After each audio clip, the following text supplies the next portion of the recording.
നമസ്കാരം എല്ലാ പ്രിയപ്പെട്ട കൂട്ടുകാർക്കും ഒരിക്കൽ കൂടി ഓൾ PSC എക്സാം ടിപ്സിലേക്ക് സ്വാഗതം ചെയ്യുന്നു.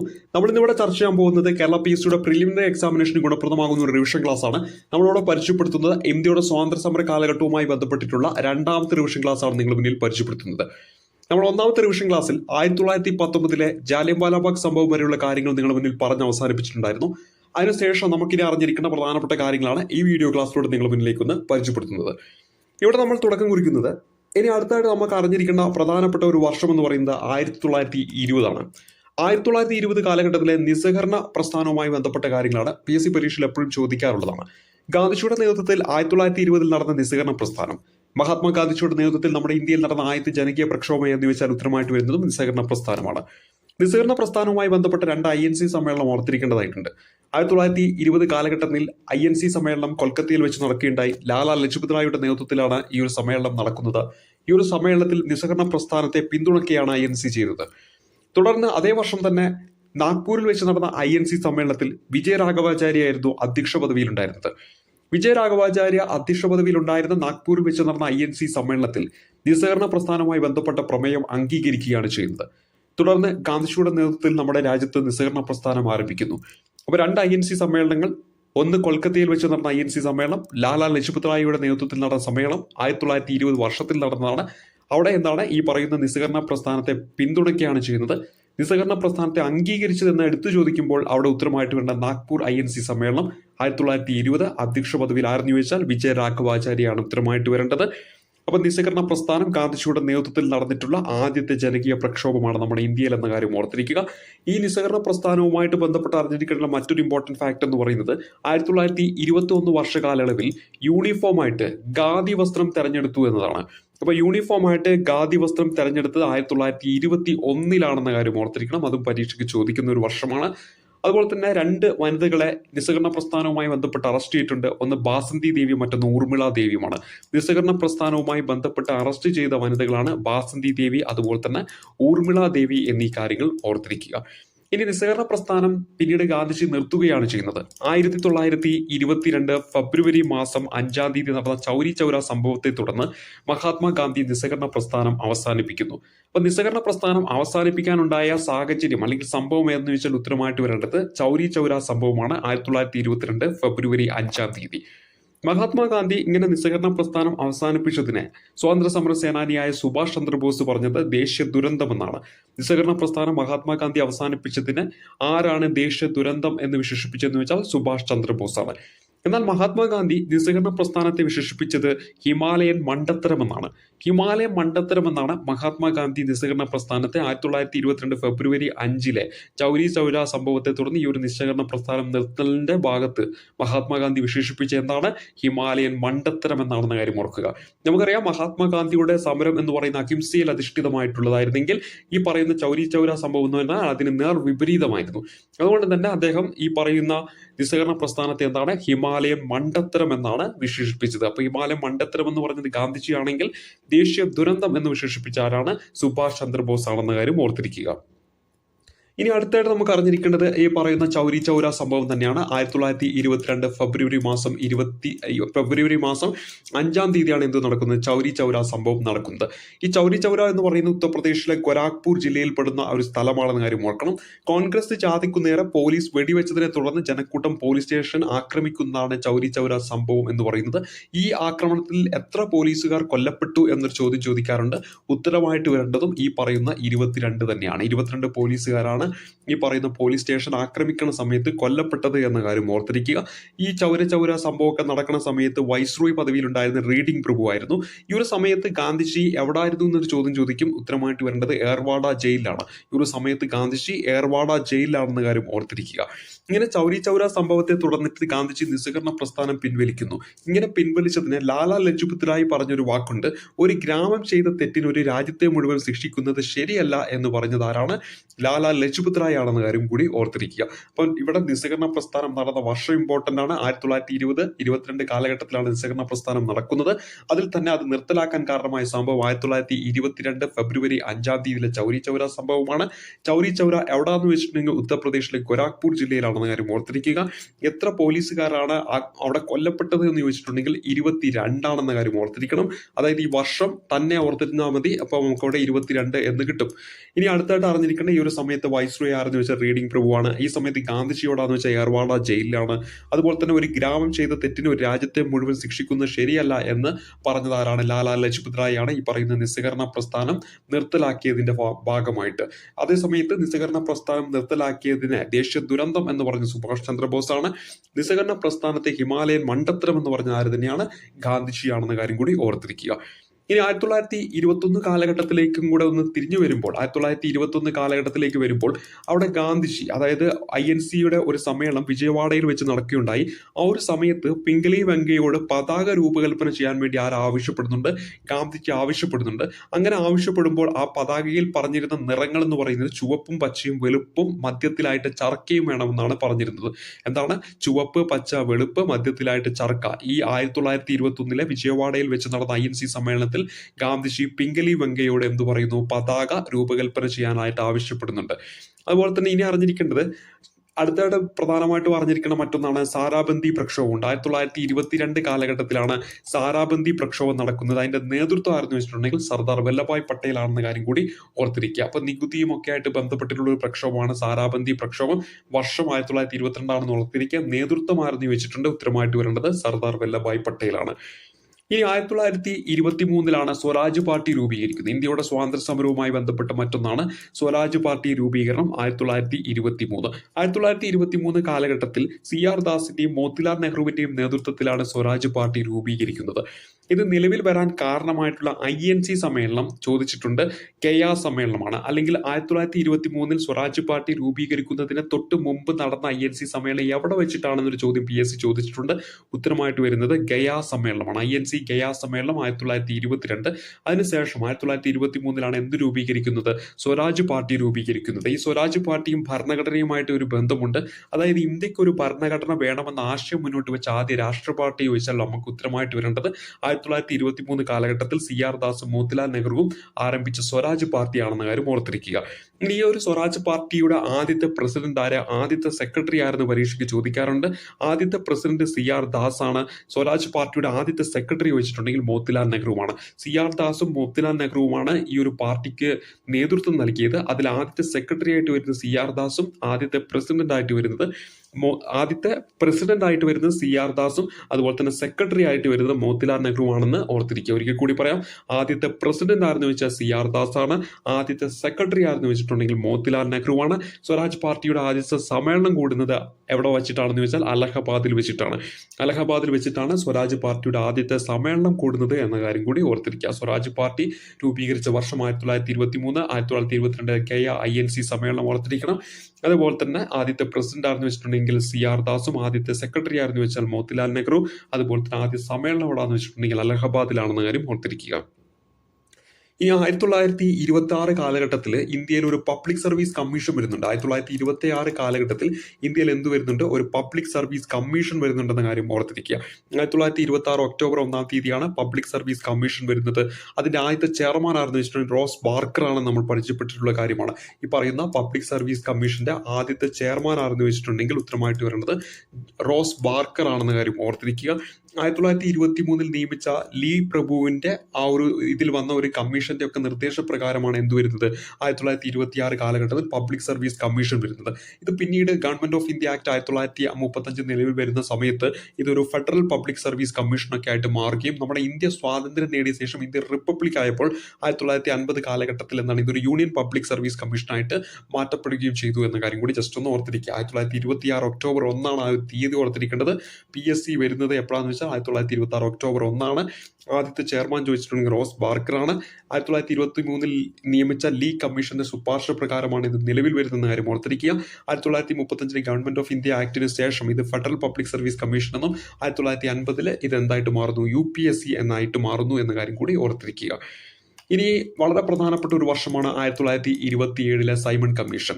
സൈമൺ കമ്മീഷൻ 1927 രൂപം കൊണ്ട കമ്മീഷനാണ് സൈമൺ കമ്മീഷൻ. ലക്ഷ്യമെന്ന് പറയുന്ന ഭരണപരിഷ്കരണങ്ങൾ ശുപാർശ ചെയ്യുക എന്നതാണ് അവിടെ ലക്ഷ്യമായിട്ട് പറയുന്നത്. ഇന്ത്യയിൽ നടപ്പിലാക്കേണ്ട ഭരണപരിഷ്കരണങ്ങളെ കുറിച്ചിട്ടുള്ള ഒരു നിർദ്ദേശങ്ങളൊക്കെ ഉണ്ടാക്കാൻ വേണ്ടിയിട്ട് ആര് വരികയാണ്? സൈമൺ കമ്മീഷൻ വരികയാണ് 1927. അവർ ഇന്ത്യയിലേക്ക് എത്തുന്നത് എപ്പാന്ന് വെച്ചാൽ തൊട്ടടുത്ത വർഷമാണ് 1928. എത്തുന്നത് എവിടെയാണെന്ന് ചോദിച്ചിട്ടുണ്ടെങ്കിൽ മുംബൈയിലാണ് വന്ന് എത്തിച്ചേരുന്നത്. 1928 ഫെബ്രുവരി 3 ഈ സൈമൺ കമ്മീഷൻ എവിടെ വരികയാണ്? ഇന്ത്യയിൽ വരികയാണെന്ന കാര്യം ഓർക്കുക. ഈ ഒരു സമയത്ത് ഇന്ത്യയിലെ വൈസ്രോയി എന്ന് പറയുന്ന ഇർവിൻ പ്രഭുവാണ്. അതുപോലെ തന്നെ സൈമൺ കമ്മീഷന്റെ തലവൻ എന്നറിയപ്പെടുന്ന ജോൺ സൈമൺ ആണ്. സൈമൺ കമ്മീഷന്റെ തലവൻ ആരെന്ന് വെച്ചിട്ടുണ്ടെങ്കിൽ ഉത്തരമായിട്ട് വരുന്നത് ജോൺ സൈമൺ ആണെന്ന കാര്യം ഓർക്കുക. എത്ര അംഗങ്ങൾ ഉണ്ടായിരുന്നു എന്ന് വെച്ചിട്ടുണ്ടെങ്കിൽ 7 അംഗങ്ങളാണ് സൈമൺ കമ്മീഷനിൽ ഉണ്ടായിരുന്നത്. എന്നാൽ സൈമൺ കമ്മീഷൻ എന്ന് പറയുന്നത് ആ ഒരു ഭരണപരിഷ്കരണങ്ങളൊക്കെ നടപ്പാക്കാൻ വേണ്ടിയിട്ട് വന്നിട്ടുള്ള ഒരു കമ്മീഷനാണ്. പക്ഷെ ആ ഒരു കമ്മീഷനിൽ ഒരു ഇന്ത്യക്കാരും ഉണ്ടായിരുന്നില്ല എന്ന കാര്യം കൂടി ഓർത്തിരിക്കണം. അതുകൊണ്ട് തന്നെ ഈ ഒരു കമ്മീഷനെതിരായിട്ടുള്ള ശബ്ദങ്ങൾ നമ്മുടെ ഇന്ത്യയിൽ ആ ഒരു സമയത്ത് വളർന്നു വന്നുകൊണ്ടേയിരുന്നു. അതുകൊണ്ട് തന്നെ അപ്പോൾ ഒരു മുദ്രാവാക്യം ഓർത്തിരിക്കണം, സൈമൺ ഗോ ബാക്ക് എന്ന് പറയുന്ന മുദ്രാവാക്യം. സൈമൺ ഗോ ബാക്ക് എന്ന് പറയുന്ന മുദ്രാവാക്യമാണ് സൈമൺ കമ്മീഷനെതിരായിട്ട് ആ ഒരു സമയത്ത് ഉയർന്നു വന്നത് എന്ന കാര്യം കൂടി ഓർത്തിരിക്കുക. ഈ ഒരു മുദ്രാവാക്യം ആരാണ് കൊണ്ടുവന്നതെന്ന് വെച്ചിട്ടുണ്ടെങ്കിൽ അവിടെ നമ്മൾ പറയുന്ന ഒരു പേരാണ് യൂസഫ് മെഹർലി. യൂസഫ് മെഹർലിയാണ് സൈമൺ ഗോ ബാക്ക് എന്ന് പറയുന്ന മുദ്രാവാക്യം ഉയർത്തുന്നത് ആദ്യമായിട്ട്. അദ്ദേഹം തന്നെയാണ് ക്വിറ്റ് ഇന്ത്യ എന്ന് പറയുന്ന വാക്കും ആദ്യമായിട്ട് കൊണ്ടുവരുന്ന ആരാണ്? ഈ പറയുന്ന യൂസഫ് മെഹർലിയാണ്. നമ്മൾ പഠിച്ചിട്ടുള്ള കാര്യമാണ്. അപ്പോൾ സൈമൺ കമ്മീഷനെതിരായിട്ട് ഉയർന്ന ഒരു മുദ്രാവാക്യമാണ് സൈമൺ ഗോ ബാക്ക് എന്ന് പറയുന്നത്. അത് ആരാണ് കൊണ്ടുവരുന്ന ആദ്യമായിട്ട് ആ ഒരു മുദ്രാവാക്യം ആദ്യമായിട്ട് വിളിക്കുന്ന ആരാണ്? യൂസഫ് മെഹർലി ആണെന്ന കാര്യം കൂടി ഓർത്തിരിക്കുക. അപ്പോൾ ഇത് ബഹിഷ്കരിക്കാനുള്ള ഒരു പ്രധാന കാരണം എന്ന് പറയുന്നത് എന്താണ്? ഇന്ത്യയിൽ ഒരു ഇന്ത്യക്കാരനെയും ഉൾപ്പെടുത്തിയിട്ടില്ല എന്നതാണ്. അതുകൊണ്ട് തന്നെ ഇതിനെ നമ്മൾ എന്തെന്ന് വിളിക്കാറുണ്ട്? ഇതിൽ ഒരു ഇന്ത്യക്കാരനെയും ഉൾപ്പെടുത്താത്തത് കൊണ്ട് തന്നെ ഇതൊരു വൈറ്റ് മാൻ കമ്മീഷൻ എന്നും കൂടി ഇതിനെ എന്ത് ചെയ്യാറുണ്ട്? വിശേഷിപ്പിക്കാറുണ്ട് എന്ന കാര്യം കൂടി ഓർത്തിരിക്കുക. അപ്പോൾ ഈ സൈമൺ കമ്മീഷൻ ഒരു ഇന്ത്യക്കാരെയും ഉൾപ്പെടുത്തിയിട്ടില്ല. അതുകൊണ്ട് തന്നെ ഇതിനെ വൈറ്റ് മാൻ കമ്മീഷൻ എന്നും വിശേഷിപ്പിക്കാറുണ്ട്. ഇനി ലാലാ ലജ്പത് റായിയുടെ മരണത്തിനിടയാക്കിയ ഒരു സംഭവം ഇതിനിടയിൽ കൂടെ നടക്കുകയാണ്. അതായത് സൈമൺ കമ്മീഷനെതിരായിട്ട് പ്രക്ഷോഭം വരുന്നു. ആ ഒരു സമയത്ത് 1928 കാലഘട്ടത്തിൽ ഈ ഒരു സമരം നടത്തുമ്പോൾ അവിടെ പോലീസുകാർ ലാത്തി ചാർജ് നടത്തുകയാണ്. അതിന് ഇടയിൽ ആരും മരണപ്പെടുകയാണ്? ലാലാ ലജ്പത് റായ് മരണപ്പെടുകയാണെന്ന കാര്യം കൂടി ഓർത്തിരിക്കുക. അപ്പോൾ ലാത്തി ചാർജിൽ ലാലാ ലജ്പത് റായിക്ക് ഗുരുതരമായിട്ട് പരിക്കേൽക്കുകയും തുടർന്ന് മരണപ്പെടുകയും ചെയ്യുന്നു. അപ്പോൾ ലാലാ ലജ്പത് റായ് മരണപ്പെടാൻ കാരണമായിട്ടുള്ള ഒരു സംഭവം അല്ലെങ്കിൽ ഏതിനെതിരായിട്ടുള്ള പ്രക്ഷോഭമാണെന്ന് ചോദിച്ചാൽ ഉത്തരമായിട്ട് ഏതാണ്? ഈ പറയുന്ന സൈമൺ കമ്മീഷൻ ആണെന്ന കാര്യം കൂടി ജസ്റ്റ് ഒന്ന് ഓർത്തിരിക്കണം. പരീക്ഷയ്ക്ക് ചോദിക്കുന്ന ഒരു ചോദ്യം തന്നെയാണ്. ഇനി അടുത്തായിട്ട് അറിഞ്ഞിരിക്കേണ്ട മറ്റൊരു പ്രധാനപ്പെട്ട കാര്യം എന്ന് പറഞ്ഞാൽ ലാലാ ലജ്പത് റായിയുടെ മരണത്തിന് കാരണമായ ബ്രിട്ടീഷ് ഉദ്യോഗസ്ഥൻ ആരെന്ന് ചോദിക്കാറുണ്ട്. ഉത്തരമായിട്ട് വരുന്നത് സാണ്ടേഴ്സിനാണ്. ലാലാ ലജ്പത് റായിയുടെ മരണത്തിന് കാരണമായിട്ടുള്ള ബ്രിട്ടീഷ് ഉദ്യോഗസ്ഥൻ ആരെന്ന് ചോദിച്ചാൽ അവിടെ ഉത്തരമായിട്ട് വരുന്നത് സാണ്ടേഴ്സൺ ആണെന്ന കാര്യം കൂടി ഓർത്തിരിക്കുക. ഈ സാണ്ടേഴ്സിനെ പിന്നീട് ഭഗത് സിംഗും രാജ്ഗുരുവും സുഖദേവും ചേർന്നിട്ട് വധിക്കുകയാണ് ചെയ്യുന്നത്. ലാലാ ലജ്പത് റായിയുടെ മരണത്തിന് കാരണമായ സാണ്ടേഴ്സിനെ എന്ത് ചെയ്യുകയാണ്? വധിക്കുകയാണ്. ആരൊക്കെ ചേർന്നിട്ട്? ഭഗത് സിംഗും രാജ്ഗുരുവും സുഖദേവും ചേർന്നിട്ട് വധിക്കുകയാണ് ചെയ്യുന്നത് എന്ന കാര്യം കൂടി ഓർത്തിരിക്കുക. അങ്ങനെ ഈ സൈമൺ കമ്മീഷൻ ഇന്ത്യയിലേക്ക് എത്തി 1928. അതിനുശേഷം 1930 കാലഘട്ടത്തിൽ ഇവർ എന്ത് ചെയ്യുകയാണ്? റിപ്പോർട്ട് സമർപ്പിക്കുകയാണ്. 27 നിയമിച്ചു, 28 ഇന്ത്യയിൽ എത്തി, 30 എന്ത് ചെയ്യുകയാണ്? റിപ്പോർട്ട് സമർപ്പിച്ചു എന്ന കാര്യം കൂടി ഓർത്തിരിക്കുക. ഇനി അടുത്തായിട്ട് വരേണ്ടത് 1928 നെഹ്റു റിപ്പോർട്ടാണ്. ഈ നെഹ്റു റിപ്പോർട്ട് ഏത് വർഷമാണ് ചോദിക്കും. ഉത്തരമായിട്ട് വരേണ്ടത് 1928. ഇവിടെ നെഹ്റു എന്ന് പറയുന്നത് മോത്തിലാൽ നെഹ്റു ആണെന്ന് കാര്യം ഓർത്തിരിക്കുക. മോത്തിലാൽ നെഹ്റുവിന്റെ നേതൃത്വത്തിൽ വന്നൊരു റിപ്പോർട്ട് അത് ഏത് വർഷമാണെന്ന് ചോദിച്ചാൽ 1928 കാര്യം ഓർത്തിരിക്കണം.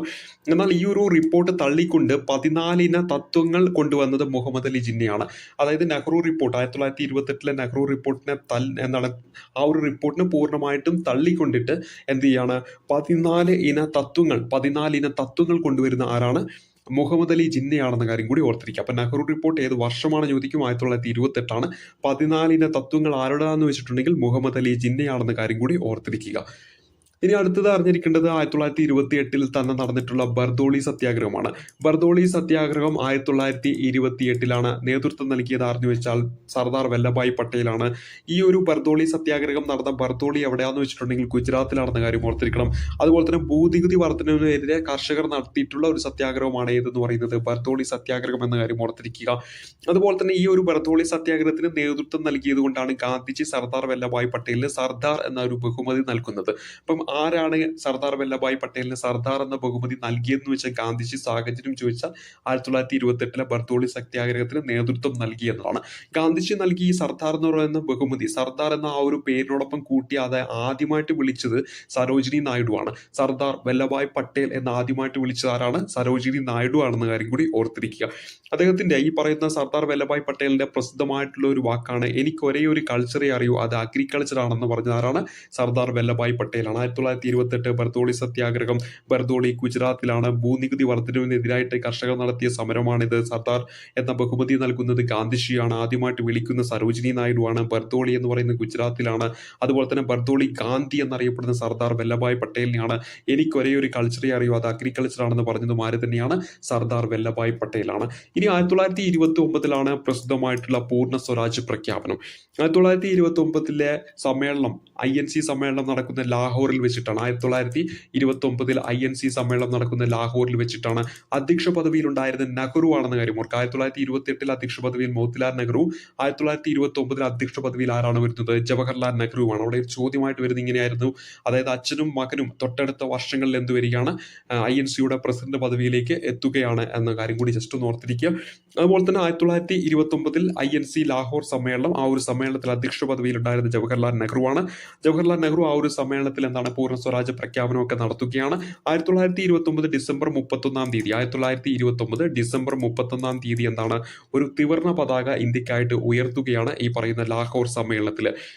അതിന്റെ ഫലമായിട്ട് ഈ പൂർണ്ണ സ്വരാജ്യ പ്രഖ്യാപനമൊക്കെ നടത്തിയതിന്റെ ഫലമായിട്ട് തൊട്ടടുത്ത വർഷം, അതായത് 1930 കാലഘട്ടത്തിൽ ജനുവരി മാസം 26 തീയതി ഇന്ത്യയുടെ 1ാം സ്വാതന്ത്ര്യ ദിനമായിട്ട് ആഘോഷിക്കാൻ വേണ്ടിയിട്ട് തീരുമാനിക്കുകയും ചെയ്തു. അപ്പൊ ലാഹോർ സമ്മേളനം 1929 ആ ഒരു സമ്മേളനത്തിൽ തീരുമാനമെടുക്കുകയാണ്. 1930 ജനുവരി 26 തീയതി എന്താണ്? ഇന്ത്യയുടെ 1ാം സ്വാതന്ത്ര്യ ദിനമായിട്ട് ആചരിക്കാൻ വേണ്ടിയിട്ട് തീരുമാനിക്കുകയും ചെയ്യുന്നു.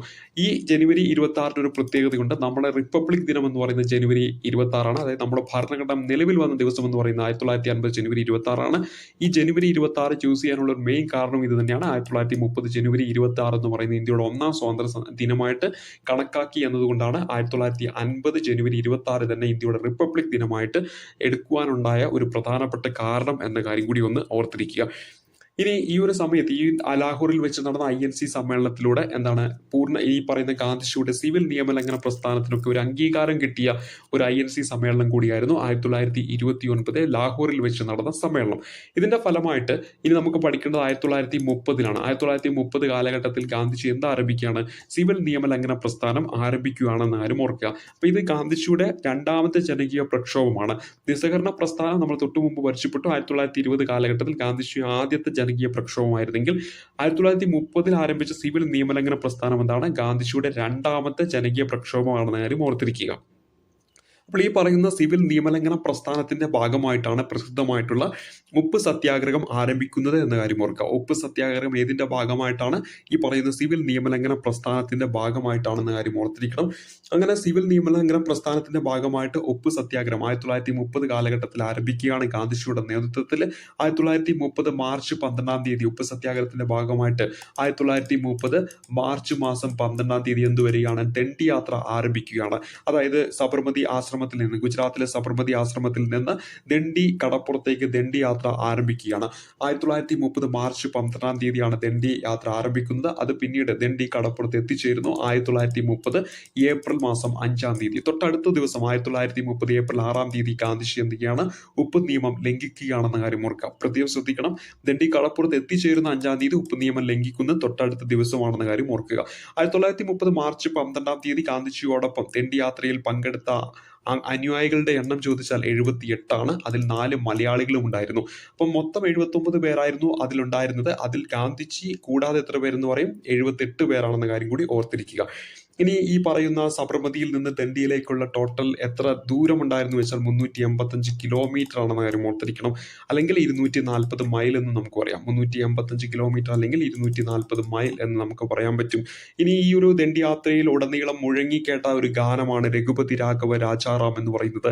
ഇത് ആരാണ് രചിച്ചതെന്ന് ചോദിക്കാറുണ്ട്. ലക്ഷ്മണാചാര്യാണ്. ആരാണ് ഇതിന്റെ സംഗീതം നൽകിയെന്ന് ചോദിക്കാറുണ്ട്. വിഷ്ണു ദിഗംബർ പുലസ്കർ ആണെന്ന കാര്യം ഓർത്തിരിക്കുക. ഇനി ഗാന്ധിജിയെ അറസ്റ്റ് ചെയ്യുകയാണ്. ഈ പറയുന്ന ഉപ്പ് നിയമമൊക്കെ ലംഘിച്ചതിന്റെ ഫലമായിട്ട് ഗാന്ധിജി അറസ്റ്റ് ചെയ്തു. പിന്നീട് ഈ ഉപ്പ് സത്യാഗ്രഹത്തിന് നേതൃത്വം നൽകുന്ന ആരെന്ന് ചോദിച്ചാൽ ഉത്തരമായിട്ട് വരേണ്ടത് അബ്ബാസ് തിയാബ്ജിയാണ്. പിന്നീട് അബ്ബാസ് തിയാബ്ജിനെ അറസ്റ്റ് ചെയ്യുന്നു. അറസ്റ്റ് ചെയ്തതിന് ശേഷം ഉപ്പ് സത്യാഗ്രഹത്തിന് നേതൃത്വം നൽകുന്നത് സരോജിനി നായിഡു ആണെന്ന കാര്യം കൂടി ഓർത്തിരിക്കുക. അപ്പം ഇവിടെ ഉപ്പ് സത്യാഗ്രഹവുമായി ബന്ധപ്പെട്ട് 1930 മാർച്ച് 12-ാം തീയതി ഓർത്തിരിക്കണം. അതുപോലെ തന്നെ 1930 ഏപ്രിൽ 6-ാം തീയതി ഓർത്തിരിക്കണം. ഇനി അറിഞ്ഞിരിക്കേണ്ടത് എത്ര പേരുണ്ടെന്ന് ചോദിച്ചാൽ 78 ആണെന്ന കാര്യം ഓർക്കുക. അതിൽ എത്ര മലയാളികളുണ്ടെന്ന് ചോദിച്ചിട്ടുണ്ടെങ്കിൽ 4 പേരാണെന്ന കാര്യം ഓർത്തിരിക്കണം. ആ ഒരു ദൂരം അറിഞ്ഞിരിക്കണം, 385 എന്ന കാര്യം ഓർത്തിരിക്കുക.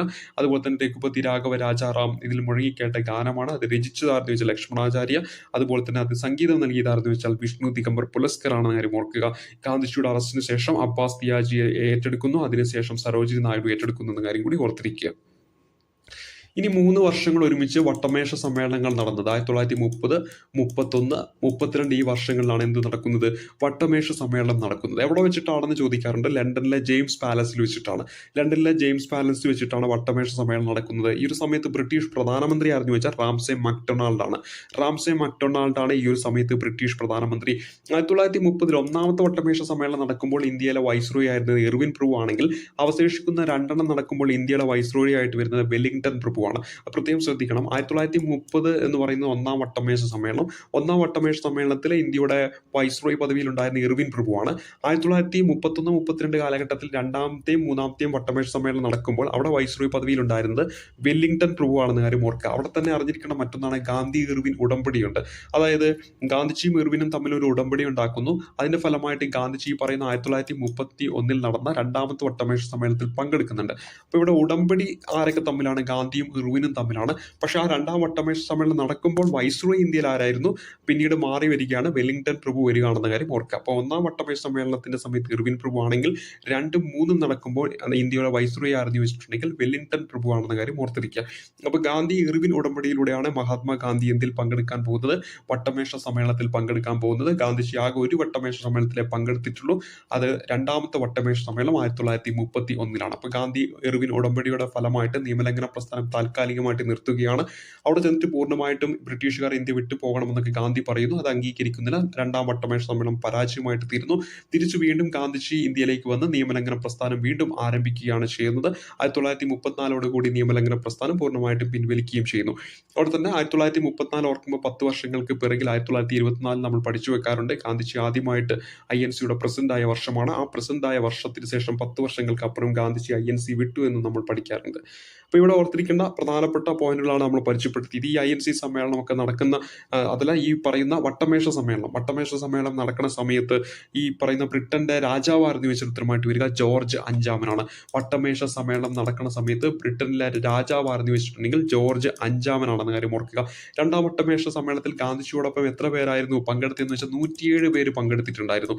107 പേരാണ് 2ാം വട്ടമേശ സമ്മേളനത്തിൽ പങ്കെടുത്തിട്ടുണ്ടായിരുന്നത് എന്ന കാര്യം കൂടി ഓർക്കുക. ഗാന്ധിജി പങ്കെടുത്ത ഏക വട്ടമേശ സമ്മേളനത്തിൽ 107 പേരാണ് ആ ഒരു വട്ടമേശ സമ്മേളനത്തിൽ പങ്കെടുത്തിട്ടുള്ളത് എന്ന കാര്യം കൂടി ഓർക്കാം. പ്രധാനമായിട്ടും ഈ വട്ടമേശ സമ്മേളനം ചർച്ച ചെയ്തിരുന്നത് സൈമൺ കമ്മീഷന്റെ റിപ്പോർട്ടിനെ പറ്റിയും ഭരണഘടനാ പരിഷ്കരണങ്ങളെ പറ്റിയും ഒക്കെയായിരുന്നു ഈ ഒരു വട്ടമേശ സമ്മേളനങ്ങളിൽ ചർച്ച ചെയ്തിരുന്നത് എന്ന കാര്യം ഓർത്തിരിക്കണം. ഇനി അടുത്തായിട്ട് അറിഞ്ഞിരിക്കേണ്ടത് 3 വട്ടമേശ സമ്മേളനങ്ങളിലും പങ്കെടുത്ത 2 വ്യക്തികളുടെ പേര് റിപ്പീറ്റ് ചെയ്ത് പരീക്ഷയിൽ ചോദിക്കാറുണ്ട്. ഒന്ന് BR അംബേദ്കർ, അതുപോലെ തന്നെ തേജ് ബഹാദൂർ സാപ്രു. BR അംബേദ്കറും തേജ് ബഹാദൂർ സാപ്രു എന്നിവരെന്താണ് 3 വട്ടമേശ സമ്മേളനത്തിലും പങ്കെടുത്ത വ്യക്തികളിൽ പെടുന്ന 2 പേരാണ്.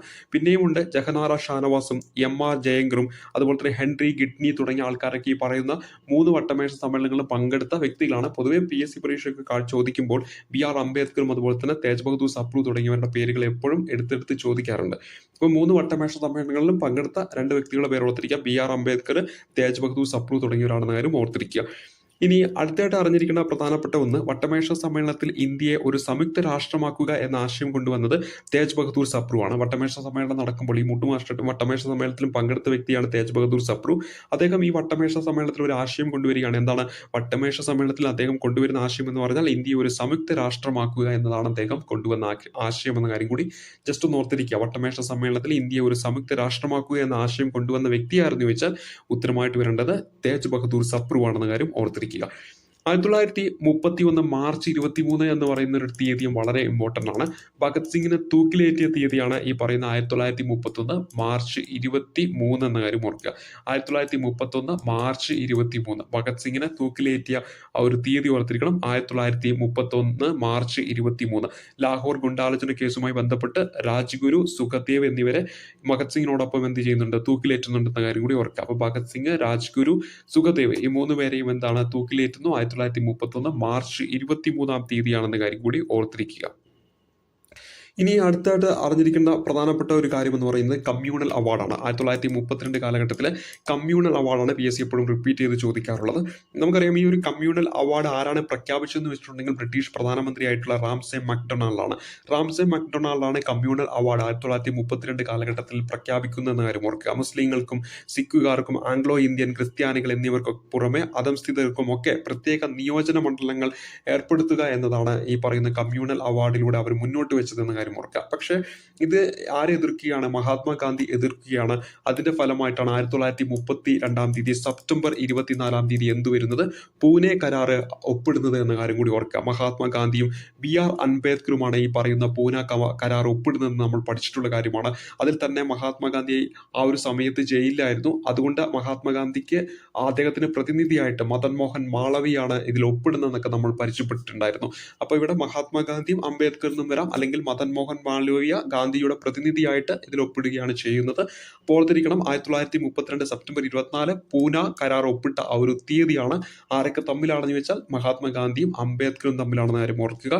അതുപോലെ തന്നെ അധംസ്ഥിത സമുദായക്കാർക്ക് സംവരണം ചെയ്തിരുന്ന പ്രത്യേക മണ്ഡലങ്ങൾ ഇല്ലാതാക്കുകയും അവർക്ക് പൊതു നിയോജക മണ്ഡലങ്ങളിൽ ഇരട്ടി സീറ്റുകൾ സംവരണം ചെയ്യപ്പെടുകയും ചെയ്തു എന്നതായിരുന്നു ഗാന്ധിജി ഇവിടെ പറഞ്ഞ നിർദ്ദേശം. അതൊക്കെ ആയിട്ടാണ് ഈ പറയുന്ന ഈ പൂന കരാറിലൂടെ മുന്നോട്ട് വെച്ചിരുന്നത്. അതിന്റെ ഫലമായിട്ട് ഈ പൂന കരാറിന്റെ ഒക്കെ ഫലമായിട്ട് 1932 കാലഘട്ടത്തിൽ കൊണ്ടുവന്ന കമ്മ്യൂണൽ അവാർഡ് എന്ത് ചെയ്യുകയാണ്, പിൻവലിക്കുകയാണ് എന്ന കാര്യം കൂടി ഓർത്തിരിക്കുക. അപ്പൊ പ്രധാനമായിട്ടും ഇവിടെ പൂന കരാർ 1932 സെപ്റ്റംബർ 24 എന്ന് പറഞ്ഞ തീയതി ആരൊക്കെ തമ്മിലാണ്, ഗാന്ധിയും അംബേദ്കറുമാണ്. അവിടെ തന്നെ ഓർത്തിരിക്കുക ഗാന്ധിജിയുടെ പ്രതിനിധിയായിട്ട് മദൻ മോഹൻ മാളവിയാണ് ഇതിൽ ഒപ്പിടുന്നത് എന്ന കാര്യം കൂടി ജസ്റ്റ് ഒന്ന് ഓർത്തിരിക്കുക. ഇതാണ് മെയിനായിട്ട് അവിടെ അറിഞ്ഞിരിക്കേണ്ടത്.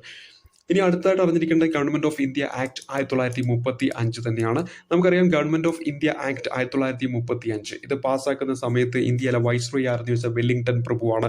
അതുപോലെ തന്നെ ഇത് നിലവിൽ വരുന്നു 1937 കാലഘട്ടത്തിലാണ് ഇത് നിലവിൽ വരുന്നത്. ആ ഒരു സമയത്ത് ഇന്ത്യയിലെ വൈസ്രോയി ലിൻലിത്കോ പ്രഭുവാണെന്ന കാര്യം കൂടി ഓർത്തിരിക്കുക. ഇത് പാസ്സാക്കുന്ന സമയത്ത് വൈസ്രോയി ആരെന്ന് വെച്ചിട്ടുണ്ടെങ്കിൽ വെല്ലിംഗ്ടൺ പ്രഭുവാണ്. 1935 കാലഘട്ടത്തിൽ നിലവിൽ വരുന്ന 1937 ആ ഒരു സമയത്ത് ലിൻലിത്കോ പ്രഭുവാണ് ഇതിന്റെ വൈസ്രോയി പദവിയിൽ ഉണ്ടായിരുന്നത്, ഇന്ത്യയുടെ വൈസ്രോയി പദവിയിൽ ഉണ്ടായിരുന്ന കാര്യം ഓർക്കുക.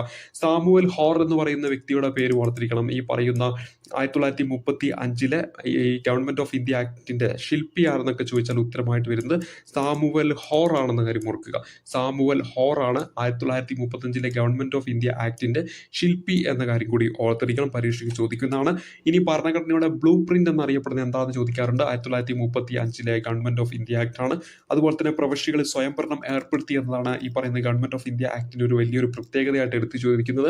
അപ്പൊ നമ്മുടെ ഭരണഘടന ഏറ്റവും കൂടുതൽ കടപ്പെട്ടിരിക്കുന്ന ഒരു ആക്ട് കൂടിയാണ് 1935 ഗവൺമെന്റ് ഓഫ് ഇന്ത്യ ആക്ട്. നിരവധി കാര്യങ്ങൾ നമ്മുടെ ഭരണഘടന ഗവൺമെന്റ് ഓഫ് ഇന്ത്യ ആക്ടിൽ നിന്ന് കടക്കൊണ്ടിട്ടുണ്ട്. അതുകൊണ്ട് തന്നെ ഭരണഘടനയുടെ ഒരു ബ്ലൂ പ്രിന്റ് എന്നും കൂടെ എന്തറിയപ്പെടുന്നുണ്ട്, ഗവൺമെന്റ് ഓഫ് ഇന്ത്യ ആക്ട് അറിയപ്പെടുന്നുണ്ടെന്ന കാര്യം ഓർക്കുക. ഈ ഒരു ഗവൺമെന്റ് ഓഫ് ഇന്ത്യ ആക്ട് ഒക്കെ നിലവിൽ വന്നതിന്റെ ഫലമായിട്ട് 1937 കാലഘട്ടത്തിൽ ആദ്യമായിട്ട് ഒരു പൊതു തിരഞ്ഞെടുപ്പും കൂടെ ഇന്ത്യയിൽ നടക്കുകയാണ് എന്ന കാര്യം ഓർക്കുക. എന്നാൽ ഗവൺമെന്റ് ഓഫ് ഇന്ത്യ ആക്ടിനെ നെഹ്റു വിശേഷിപ്പിച്ച 1935 ഗവൺമെന്റ് ഓഫ് ഇന്ത്യ ആക്ടിനെ നെഹ്റു വിശേഷിപ്പിച്ചത് ശക്തമായ ബ്രേക്കുള്ളതും എന്നാൽ എഞ്ചിൻ ഇല്ലാത്തതുമായ യന്ത്രമെന്നാണ് ആര് പറഞ്ഞത്, ജവഹർലാൽ നെഹ്റു പറഞ്ഞതെന്ന കാര്യം ഓർക്കുക. അദ്ദേഹം തന്നെ പറഞ്ഞു അടിമത്തത്തിന്റെ പ്രമാണ പത്രം എന്നും കൂടി എന്ത് പറഞ്ഞിട്ടുണ്ട്, ഗവൺമെന്റ് ഓഫ് ഇന്ത്യ ആക്ടിനെ ആര് വിശേഷിപ്പിച്ചു, ജവഹർലാൽ നെഹ്റു വിശേഷിപ്പിച്ചു എന്ന കാര്യം ഓർത്തിരിക്കുക. ഇനി അറിഞ്ഞിരിക്കേണ്ട മറ്റൊന്ന് 1940 വരികയാണ്. 1940 ദുരാഷ്ട്ര സിദ്ധാന്തം ആര് കൊണ്ടുവരുന്നത്, മുഹമ്മദ് അലി ജിന്ന അവതരിപ്പിക്കുന്ന കാര്യം ഓർക്കുക. 1940 കാലഘട്ടത്തിലാണ് ദുരാഷ്ട്ര സിദ്ധാന്തം ആര് കൊണ്ടുവരുന്നത്, മുഹമ്മദ് അലി ജിന്ന അവതരിപ്പിക്കുന്നത്. എന്നാൽ ഒരു കാര്യം ഓർത്തിരിക്കുക, ഒരു പ്രത്യേക രാഷ്ട്രം എന്ന് പറയുന്ന ആശയം ആദ്യമായിട്ട് കൊണ്ടുവരുന്ന ആരെന്ന് വെച്ചാൽ മുഹമ്മദ് ഇക്ബാലാണ്. പ്രത്യേക രാഷ്ട്രം എന്ന ആശയം ആദ്യമായിട്ട് കൊണ്ടുവരുന്നത് മുഹമ്മദ് ഇക്ബാലാണ്. എന്നാൽ ദുരാഷ്ട്രവാദം ആദ്യമായിട്ട് കൊണ്ടുവരുന്ന ആരാണ്, മുഹമ്മദ് അലി ജിന്നയാണ്. 1940 അപ്പൊ ദുരാഷ്ട്രവാദം സിദ്ധാന്തം, ദുരാഷ്ട്ര സിദ്ധാന്തം അത് കൊണ്ടുവരുന്നത് മുഹമ്മദ് അലി ജിന്ന. 1940 കാലഘട്ടത്തിൽ ഒരു പ്രത്യേക രാഷ്ട്രം എന്ന ആശയം ആരെന്ന് വെച്ചാൽ മുഹമ്മദ് ഇക്ബാൽ ആണെന്ന കാര്യം ഓർത്തിരിക്കുക. ഇനി 1940 ബന്ധപ്പെട്ട് അതേ വർഷത്തിൽ തന്നെയാണ് ആഗസ്റ്റ് ഓഫർ വരുന്നത്. ആഗസ്റ്റ് ഓഫർ ഏത് വർഷമാണെന്ന് വെച്ചിട്ടുണ്ടെങ്കിലും 1940 തന്നെയാണ് വരുന്നത്. ഈ ഒരു കാലയളവിലെ വൈസ്രോയി ആണെന്ന് വെച്ചിട്ടുണ്ടെങ്കിൽ ലിൻ ലിത്കോ പ്രഭു ആണെന്ന കാര്യം കൂടി ഓർത്തിരിക്കുക. ഓഗസ്റ്റ് ഓഫർ 1940 ആ ഒരു കാലഘട്ടത്തിൽ ഇന്ത്യയിലെ വൈസ്രോയി ആണെന്ന് വെച്ചാൽ ലിൻ ലിത്കോ പ്രഭു ആണെന്ന കാര്യം ഓർത്തിരിക്കുക. അപ്പോൾ വൈസ്രോയിയുടെ എക്സിക്യൂട്ടീവ് കൗൺസിലിലേക്ക് കൂടുതൽ ഇന്ത്യക്കാരെ ഉൾപ്പെടുത്തി ന്യൂനപക്ഷ അഭിപ്രായങ്ങൾക്ക് മതിയായ പരിഗണന, രണ്ടാം ലോക മഹായുദ്ധാനന്തരം ഇന്ത്യക്കാർക്ക് സ്വന്തമായി ഭരണഘടന തയ്യാറാക്കാനുള്ള അവസരം തുടങ്ങിയവയ്ക്കായിരുന്നു ഇതിലൂടെ ഇവർ മുന്നോട്ട് വെച്ചത്. പക്ഷേ ഇതൊന്നും ഇന്ത്യക്കാർ എന്ത് ചെയ്തിട്ടില്ല, അംഗീകരിച്ചിട്ടില്ല. ഇത് പരാജയമായിരുന്നു എന്ന കാര്യം കൂടി ഓർത്തിരിക്കുക. പിന്നീടാണ് 1940 കാലഘട്ടത്തിൽ തന്നെ ഗാന്ധിജി എന്താരംഭിക്കുകയാണ്, വ്യക്തി സത്യാഗ്രഹം ആരംഭിക്കുകയാണ്. അവർ പ്രധാനമായിട്ട് അറിഞ്ഞിരിക്കേണ്ട രണ്ട് പേരുകളാണ്. 1940 ഗാന്ധിജി വ്യക്തി സത്യാഗ്രഹം ആരംഭിച്ച വർഷം ചോദിച്ചിട്ടുണ്ട്. അതുപോലെ തന്നെ ആദ്യമായിട്ട് ഈ വ്യക്തി സത്യാഗ്രഹത്തിന് ഗാന്ധിജി തെരഞ്ഞെടുത്ത വ്യക്തി ആരെന്ന് ചോദിക്കാറുണ്ട്, വിനോബ ഭാവെയാണ്. വിനോബ ഭാവെയാണ് ആദ്യമായിട്ട് ഈ പറയുന്ന വ്യക്തി സത്യാഗ്രഹത്തിന് തെരഞ്ഞെടുത്ത വ്യക്തി എന്ന കാര്യം ഓർത്തിരിക്കുക. രണ്ടാമത് ആരാന്ന് ചോദിക്കും, അവിടെ നെഹ്റു ആണ് വരിക.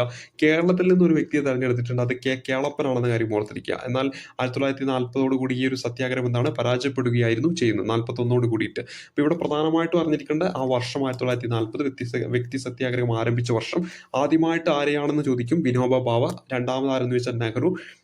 അതുപോലെ തന്നെ കേരളത്തിൽ നിന്ന് കേളപ്പനാണെന്ന കാര്യം ഓർക്കുക. ഇനി 1942 ക്രിപ്സ് മിഷനാണ് അറിഞ്ഞിരിക്കേണ്ട പ്രധാനപ്പെട്ട ഒന്ന്. രണ്ടാം ലോക മഹായുദ്ധത്തിൽ ഇന്ത്യയുടെ പിന്തുണ വേണമെന്നൊക്കെ പറഞ്ഞുകൊണ്ട് ഇന്ത്യയിലേക്ക് വന്നതാണ് ക്രിപ്സ് മിഷൻ എന്ന കാര്യം ഓർക്കുക. അതിന്റെ ചെയർമാൻ ചോദിക്കും, സ്റ്റഫോർഡ് ക്രിപ്സ് ആണ് ഈ പറയുന്ന ക്രിപ്സ് മിഷന്റെ ചെയർമാൻ എന്ന കാര്യം ഓർത്തിരിക്കുക. സ്റ്റഫോർഡ് ക്രിപ്സ് ആണ് ക്രിപ്സ് മിഷന്റെ ചെയർമാൻ എന്ന കാര്യം ഓർക്കുക. വർഷം 1942. ഇനി ഈ ഒരു സമയത്ത് ഇന്ത്യയിലെ വൈസ്രോയി ആര് തന്നെയാണ്, ലിൻ ലിത്കോ പ്രഭു തന്നെയാണ്. ഏറ്റവും കൂടുതൽ കാലം ഇന്ത്യയിൽ വൈസ്രോയി പദവിയിൽ ഇരുന്ന വ്യക്തി ആരെന്ന് വെച്ചാൽ ലിൻ ലിത്കോ പ്രഭുവാണ്. അദ്ദേഹം തന്നെയാണ് ഈ പറയുന്ന ക്രിപ്സ് മിഷൻ വരുന്ന സമയത്തും ഇന്ത്യയുടെ വൈസ്രോയി പദവിയിൽ ഉണ്ടായിരുന്നത്. ക്രിപ്സ് മിഷൻ ഇന്ത്യയിൽ വരുന്ന സമയത്ത് INCയുടെ പദവിയിൽ ആരെന്ന് ചോദിച്ചിട്ടുണ്ടെങ്കിൽ, INCയുടെ തലപ്പത്ത് ആരായിരുന്നു എന്ന് ചോദിച്ചിട്ടുണ്ടെങ്കിൽ മൗലാന അബുൽ കലാം ആസാദാണ്. മൗലാന അബുൽ കലാം ആസാദാണ് INC പ്രസിഡന്റ് ആയിട്ട് ആ ഒരു സമയത്തുണ്ടായിരുന്നത്.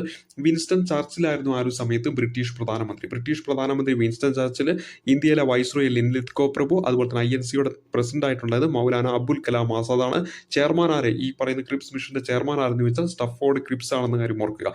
എന്നാൽ ഈ ഒരു ക്രിപ്സ് മിഷനെ ഗാന്ധിജി വിശേഷിപ്പിച്ചത് തകരുന്ന ബാങ്കിൽ മാറാൻ നൽകിയ കാലഹരണപ്പെട്ട ചെക്ക് എന്നാണ് ആര് പറഞ്ഞത്, ഗാന്ധിജി ഇതിനെ വിശേഷിപ്പിച്ചത് എന്ന കാര്യം കൂടി ഓർത്തിരിക്കുക. അപ്പൊ തകരുന്ന ബാങ്കിൽ മാറാൻ നൽകിയ കാലഹരണപ്പെട്ട ചെക്ക് എന്ന് ഗാന്ധിജി എന്തിനാണ് വിശേഷിപ്പിച്ചതെന്ന് പരീക്ഷയ്ക്ക് ചോദിക്കാറുള്ളത്. അവിടെ ഉത്തരമായിട്ട് വരേണ്ടത് ക്രിപ്സ് മിഷൻ 1942 കാര്യം ഓർത്തിരിക്കുക. ക്രിപ്സ് മിഷന്റെ സമയത്ത് ബ്രിട്ടീഷ് പ്രധാനമന്ത്രി Winston Churchill, INC president Maulana Abul Kalam Azad, viceroy Linlithgow പ്രഭു. അതുപോലെ തന്നെ ചെയർമാൻ ആരാണ് ഈ ക്രിപ്സ് മിഷന്റെ, സ്റ്റഫോർഡ് ക്രിപ്സ് ആണെന്ന കാര്യം ഓർത്തിരിക്കണം. ഇനി അടുത്തായിട്ട് വരുന്നതാണ് വളരെ പ്രധാനപ്പെട്ട ഒന്നാണ് 1942 ക്വിറ്റ് ഇന്ത്യ സമരം. 1942 ക്വിറ്റ് ഇന്ത്യ സമരവുമായി ബന്ധപ്പെട്ടിട്ടുള്ള ഒരു പ്രമേയം INC സമ്മേളനത്തിൽ ഓഗസ്റ്റ് 8 1942 ഓഗസ്റ്റ് 8 നെഹ്റു അവതരിപ്പിക്കുകയാണ്. അങ്ങനെ ആ ഒരു പ്രമേയം അവതരിപ്പിച്ചതാരാണ്, നെഹ്റു ആണെന്ന കാര്യം ഓർത്തിരിക്കുക. 1942 ഓഗസ്റ്റ് 8 എവിടെയാണ്, മുംബൈയിൽ വെച്ച് നടന്ന ഒരു INC സമ്മേളനം. ആ ഒരു സമ്മേളനത്തിൽ നെഹ്റു ഈ പറയുന്ന ക്വിറ്റ് ഇന്ത്യയുമായി ബന്ധപ്പെട്ട പ്രമേയം അവതരിപ്പിക്കുന്നു. അത് പാസ്സാക്കുകയാണ് ചെയ്യുന്നത്. അങ്ങനെ തൊട്ടടുത്ത ദിവസം ഓഗസ്റ്റ് 8 നെഹ്റു അവതരിപ്പിച്ച് പാസാക്കി.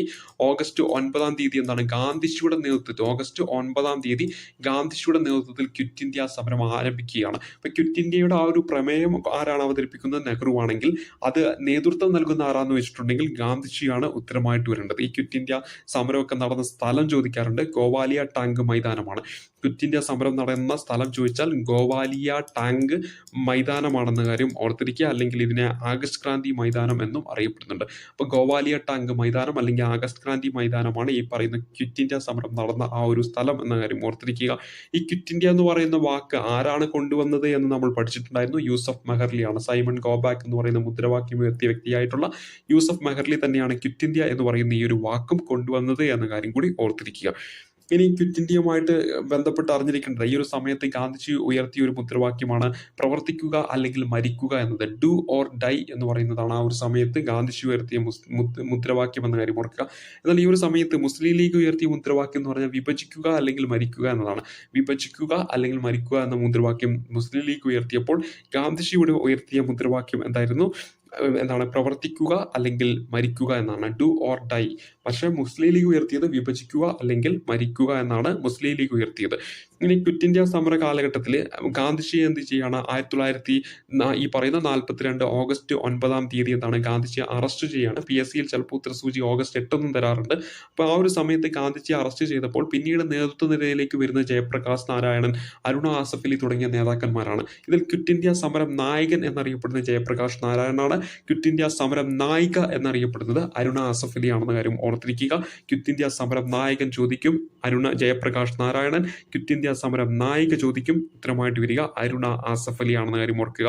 ക്വിറ്റ് ഇന്ത്യ സമരം നടക്കുന്ന സമയത്ത് ഇന്ത്യയിലെ INC പ്രസിഡന്റ് മൗലാന അബുൽ കലാം ആസാദ് ആണെന്ന കാര്യം കൂടി ഓർത്തിരിക്കുക.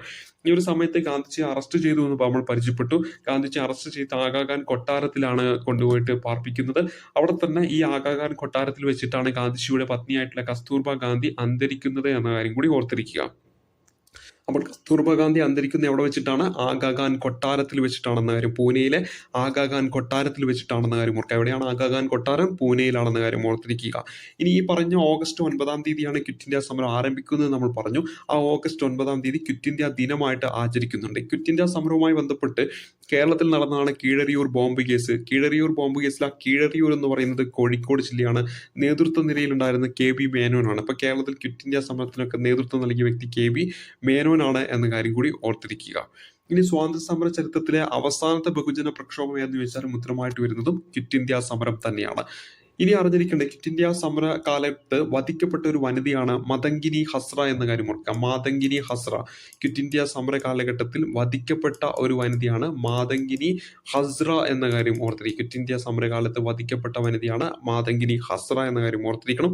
അതുപോലെ തന്നെ ക്വിറ്റ് ഇന്ത്യ സമരകാലത്ത് പ്രവർത്തിച്ച ഒരു റേഡിയോ സ്റ്റേഷന്റെ പേര് ഓർക്കണം. സീക്രട്ട് കോൺഗ്രസ് റേഡിയോ എന്ന റേഡിയോ സ്റ്റേഷൻ ഈ പറയുന്ന ക്വിറ്റ് ഇന്ത്യ സമരകാലത്ത് പ്രവർത്തിച്ച റേഡിയോ സ്റ്റേഷനാണ്. ഈ സമയത്ത് ജയപ്രകാശ് നാരായണൻ, ക്വിറ്റ് ഇന്ത്യ സമര നായകൻ എന്നറിയപ്പെടുന്ന ജയപ്രകാശ് നാരായണൻ ഒരു സംഘടന രൂപീകരിക്കുന്നുണ്ട്. ആ സംഘടനയാണ് ആസാദ് ദസ്ത് എന്ന പേരിൽ അറിയപ്പെടുന്നത്.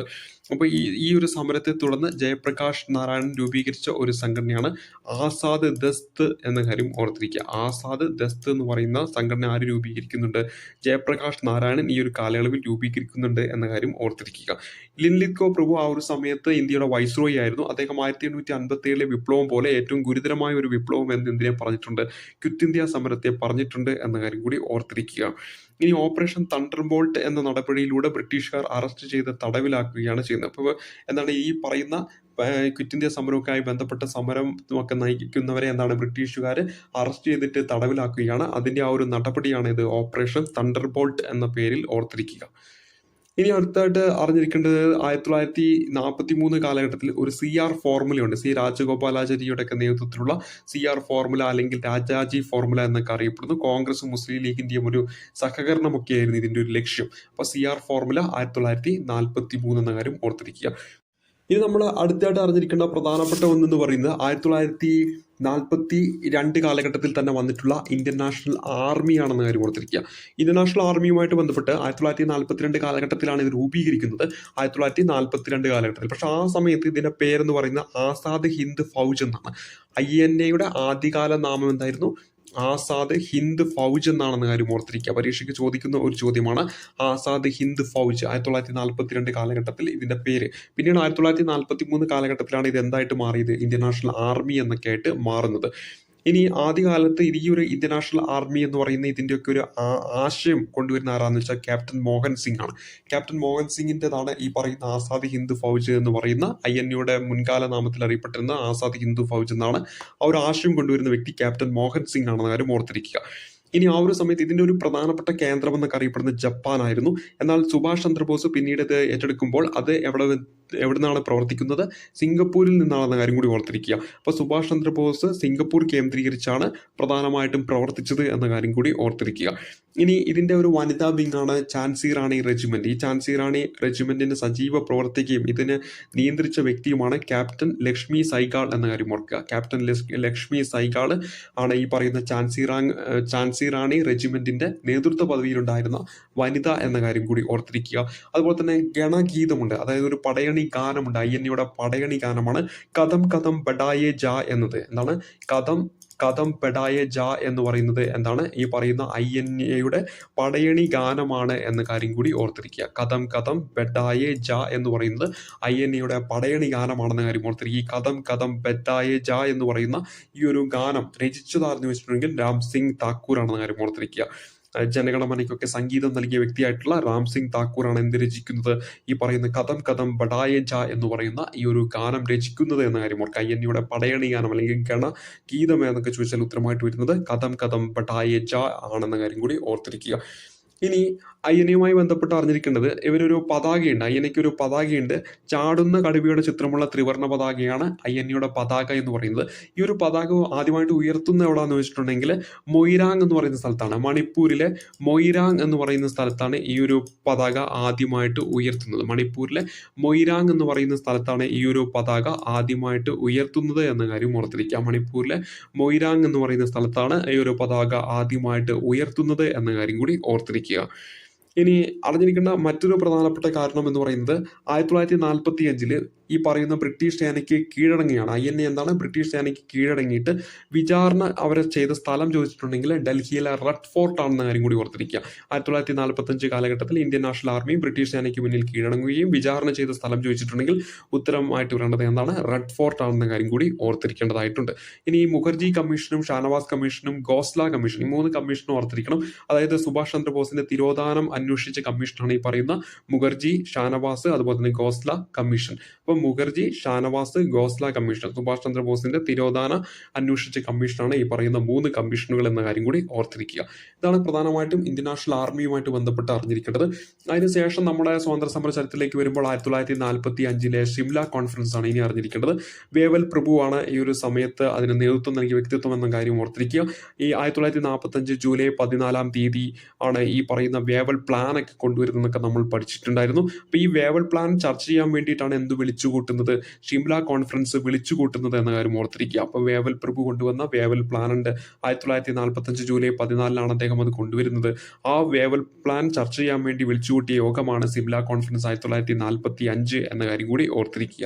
അപ്പോൾ വേവൽ പ്ലാൻ 1945 ആ വേവൽ പ്ലാൻ ചർച്ച ചെയ്യാൻ വേണ്ടിയിട്ടാണ് എന്ത് വിളിക്കുന്നത്? സിംല കോൺഫറൻസ് വിളിക്കുന്നത് എന്ന കാര്യം ഓർത്തിരിക്കുക. ഇനി അടുത്തായിട്ട് അറിഞ്ഞിരിക്കേണ്ടത് നാവിക കലാപമാണ്. ഇതിന്റെ ഇടയിൽ കൂടെ നടക്കുന്നതാണ് 1946 കാലഘട്ടത്തിലാണ് ഒരു നാവിക കലാപം നടക്കുന്നുണ്ട്. 1946 കാലഘട്ടത്തിൽ 1946 ഫെബ്രുവരി 18 ഈ നാവിക കലാപത്തിന് മുംബൈയിലെ HMS തൽവാർ എന്ന് പറയുന്ന യുദ്ധക്കപ്പലിൽ തുടക്കം കുറിക്കുന്നത്. അപ്പോൾ ആ കപ്പലിന്റെ പേരൊക്കെ പരീക്ഷയ്ക്ക് എടുത്തു ചോദിക്കാറുണ്ട്.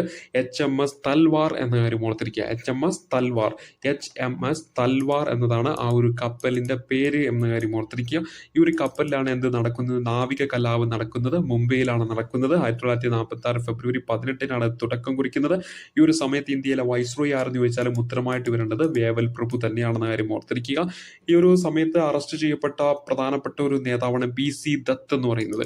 അപ്പോൾ BC ദത്ത് എന്ന് പറയുന്നത് ഈ ഒരു അറസ്റ്റ് ചെയ്യപ്പെട്ട പ്രധാനപ്പെട്ട ഒരു നേതാവാണെന്ന കാര്യം കൂടി ഓർത്തിരിക്കുക. അപ്പം വേവൽ കലാപത്തിന്റെ ഈ പറയുന്ന നാവിക കലാപത്തിന്റെ പ്രധാനപ്പെട്ട കേന്ദ്രം എന്ന് പറയുന്നത് മുംബൈയാണ്. അതിന് പുറമെ പൂനെയിലും കൊച്ചിയിലും കൊൽക്കത്തയിലും മദ്രാസിലും ഒക്കെ ഇത് വ്യാപിച്ചിട്ടുണ്ടായിരുന്നു. പ്രധാനമായിട്ടും ഇവിടെ എടുത്തു പറയുന്നത് മുംബൈയാണ്. ആ കപ്പലിന്റെ പേര് ചോദിക്കാറുണ്ട്, HMS തൽവാർ ആണെന്ന കാര്യം ഓർത്തിരിക്കുക. ആരാണ് ഈ സമയത്ത് വൈസ്രോയി എന്ന് ചോദിച്ചാൽ വേവൽ പ്രഭുവാണ്. എപ്പോഴാണ് നടന്നത്? 1946 കാര്യം ഓർത്തിരിക്കുക. ഇനിയാണ് നമ്മൾ പഠിച്ചിട്ടുള്ള ഒന്നാണ് ക്യാബിനറ്റ് മിഷൻ. 1946 കാലഘട്ടത്തിൽ ക്യാബിനറ്റ് മിഷനെ നിയമിക്കുകയാണ്. ഈ ക്യാബിനറ്റ് മിഷന്റെ തലവനായിട്ട് വരുന്ന പെത്വിക് ലോറൻസ് ആണ് നമ്മൾ പഠിച്ചിട്ടുണ്ട്. ക്യാബിനറ്റ് മിഷന്റെ തലവൻ ആരാണ്? പെത്വിക് ലോറൻസിന്റെ നേതൃത്വത്തിലുള്ള ഒരു കമ്മീഷൻ രൂപീകരിക്കുകയാണ്.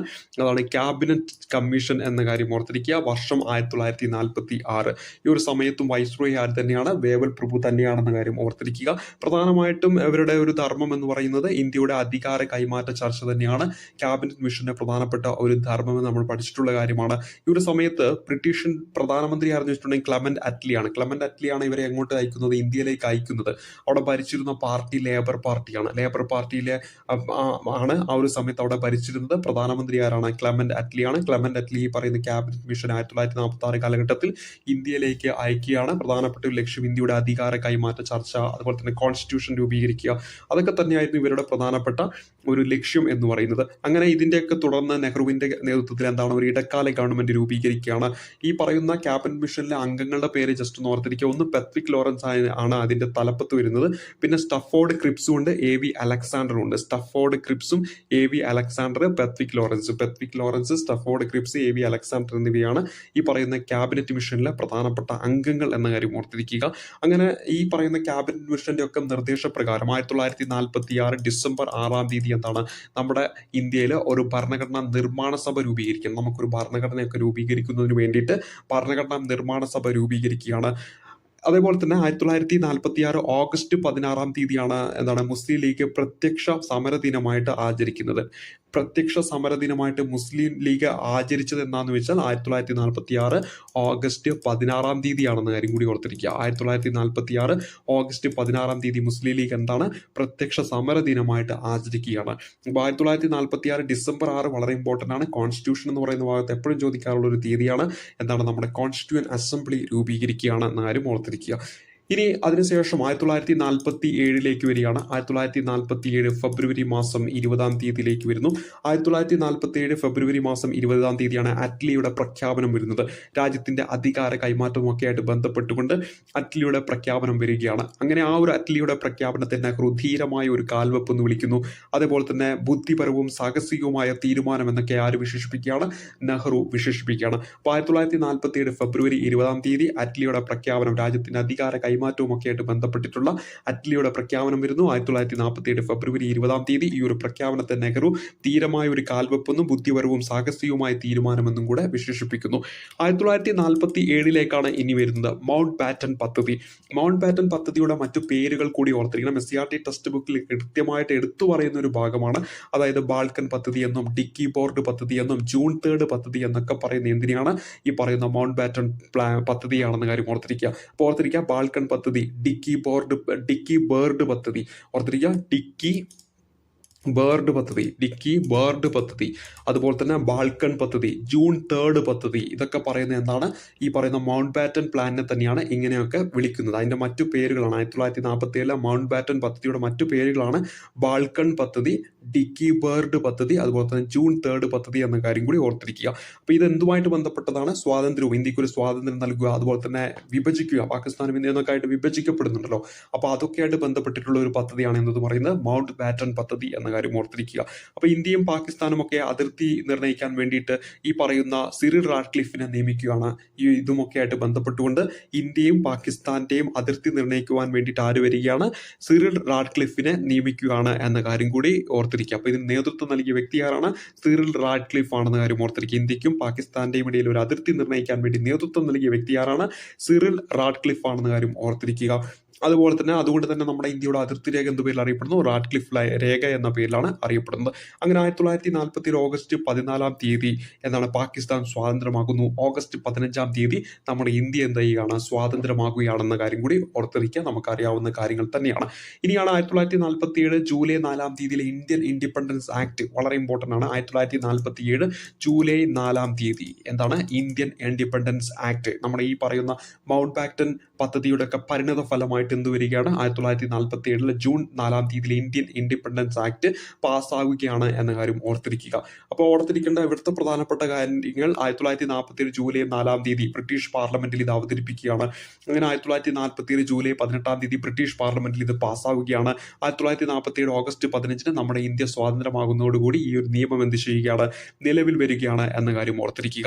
അപ്പോൾ സ്വാതന്ത്ര്യം അർദ്ധരാത്രിയിൽ എന്ന് പറയുന്ന ഒരു കൃതി ആരുടാന്നും കൂടെ ഇവിടെ എടുത്തു പറയുന്നുണ്ട്. അത് ലാറി കോളിൻസും അതുപോലെ ഡൊമിനിക് ലാപ്പിയർ എന്നിവർ ചേർന്ന് എഴുതിയതാണ് സ്വാതന്ത്ര്യം അർദ്ധരാത്രിയിൽ എന്ന് പറയുന്ന കൃതി എന്ന കാര്യം കൂടി ഓർത്തിരിക്കുക. അപ്പോൾ ഇവിടെ എന്നാണ് ഇന്ത്യൻ ഇൻഡിപെൻഡൻസ് ആക്ട് നിലവിൽ വരുന്നത്? നമുക്ക് സ്വാതന്ത്ര്യം കിട്ടിയ അതേ ദിവസം തന്നെയാണ് 1947 ഓഗസ്റ്റ് 15.